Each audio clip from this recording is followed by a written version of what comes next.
But I say it to say, in terms of co-parenting being challenging, which I never thought it wasn't going to be, but I say it to say, throwing out the old ideas of co-parenting means like, okay, just because I've heard that like baby mamas, alienate, or when they get mad, or like let's say someone doesn't pay child support, like I'm going to keep my kid then until you pay child support. You don't want to pay for him, you don't get to see him, right? That kind of stuff.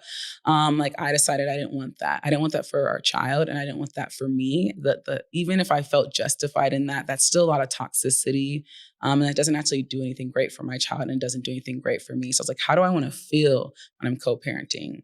How do I want to feel after an engagement with my ex? How does he want to feel? How do I want to support him? A lot of I'm talking about like what I want, right? And what you want, but what does that other person need? Like, how do I want to show up with that person in a way that's also protecting their energy too, in a sense, right? Like, because I know that what I do is going to impact how his day's going and how therefore he's going to interact with our child and everything else around him. Like if we're creating these stressors in the other person's life and our co-parent's life, that impacts the rest of their life, and that impacts the rest of their world, right, around them. It can anyways. And then that impacts the children, right? Like I don't want to be bringing things unnecessarily to my ex that then makes it harder for him to focus at work. I need him to have a job. You need him to have a job.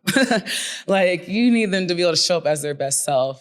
Now, if they're not showing up as their best self because you're actually bringing legitimate things to them because they don't know how to manage your stuff, that's one thing. I'm not saying don't be honest and don't bring concerns and don't, maybe challenge them if it seems fitting and important for your child. I'm not saying that because that's unhealthy and that's not realistic.